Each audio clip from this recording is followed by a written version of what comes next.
So you could put, for example,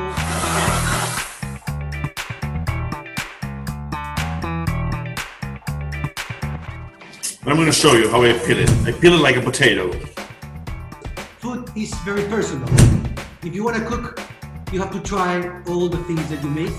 This is what you don't want. No? It's like a puree of vegetables with fish and cheese.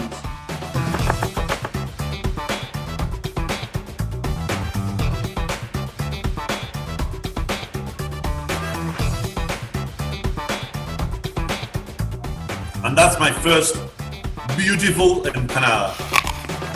That's why I always serve it like this in a bowl. Thank you very much for being there. It was a lovely experience.